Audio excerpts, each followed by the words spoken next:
இறைமகன் இயேசு கிறிஸ்துவில் மிகவும் பிரியமான சகோதர சகோதரிகளே, நண்பர்களே, பெற்றோரே, பெரியோரே, குழந்தைகளே, இன்றைய நாளை கடவுளுடைய பாதத்திலே ஒப்பு கொடுப்போம். அன்பு தெய்வமே, இந்த அதிகாலை வேளையில் இந்த இறை வார்த்தையை கேட்பதற்காக முழந்தாள் படியிட்டு ஜெபிக்கின்ற உடைய மக்கள் வாஞ்சையோடும் தாகத்தோடும் ஏக்கத்தோடும் இதே ஆவலோடும் உம்முடைய இறை வார்த்தைக்காக இயங்குகின்ற மக்களை ஆசீர்வதியும்.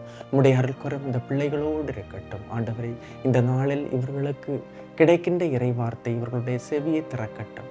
ஆண்டவரே, இவர்களுடைய உள்ளத்தை திறக்கட்டும், இவர்களுடைய இதயத்தை திறக்கட்டும். திறந்து இந்த இறை வார்த்தை இவர்களுக்கு உரமாக அமையட்டும். ஆண்டவரே, உணவாக அமையட்டும். உடைய அருள்கரம் இவர்களோடு இருந்து இவர்களை வழிநடத்தட்டும். குடும்பங்களை ஆசீர்வதியும், குழந்தைகளை ஆசீர்வதியும், பிள்ளைகளை ஆசீர்வதியும், நோயாளிகளை ஆசீர்வதியும். ஆண்டவரே, இந்த நாள் இவர்களோடு இருக்கட்டும்.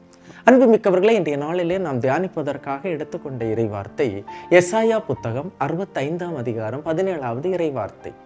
இதோ புதிய விண்ணுலகையும் புதிய மண்ணுலகையும் படைக்கிறேன், முந்தினவை நினைக்கப்படுவதில்லை, மனத்தில் எழுவதும் இல்லை. எவருடைய பாவம் மன்னிக்கப்பட்டதோ, எவருடைய பாவத்தை கடவுள் நினைவில் கொள்ளவில்லையோ, எவருடைய தீச்செயலை கடவுள் மன்னித்து விட்டாரோ அவர்கள் பேறு பெற்றவர்கள் என்று இறை வார்த்தை சொல்லுகின்றது. அந்த ஆன்மாவை கடவுள் அன்பு செய்கின்றார், காக்கின்றார், பாதுகாக்கின்றார். முந்தினவை நினைக்கப்படாது, மனதில் எழுப்பப்படாது ஒரு புதிய வாழ்க்கை கிடைக்கும் போது வாழ்வு வளமாகிறது. தியானம் எல்லாம் அதில் கலந்துக்கிட்டு என்னிடத்தில் ஒரு சிலர் சொல்லுவாங்க, ஒரு சிலரை கடவுள் தொட்டிருக்கின்றார். அவர்களுடைய தாறுமாறான பழைய வாழ்க்கையை எடுத்து விட்டு மீண்டும் என்ன செய்திருக்கின்றார்கள்? புதிய வாழ்க்கையை தந்திருக்கின்றார். ஒரு சிலருடைய வாழ்க்கை தலைகீழாக மாறி இருக்கின்றது.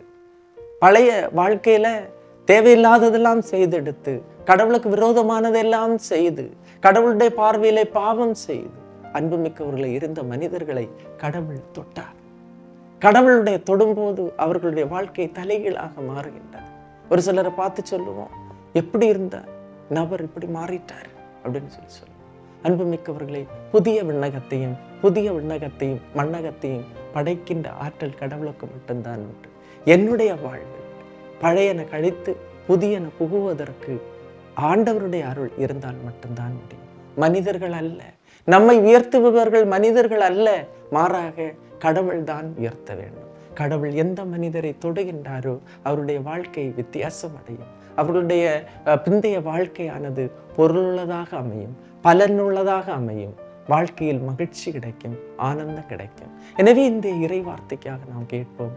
ஆண்டவர் கட்டுகின்ற புதிய விண்ணகம், ஆண்டவர் கட்டுகின்ற புதிய மண்ணகம், இது முந்தையது நினைக்கப்படாமல் மிகவும் மகிழ்ச்சியான, அழகான, எந்த பிரச்சனையும் தாங்குகின்ற, எந்த துன்பம், துயரம், கண்ணீர், கவலை எதிர்ந்தாலும் அதை நேரிடுகின்ற சக்தி, ஆற்றல் இந்த புதிய விண்ணகத்திலும் மண்ணகத்திலும் கிடைக்கின்றது.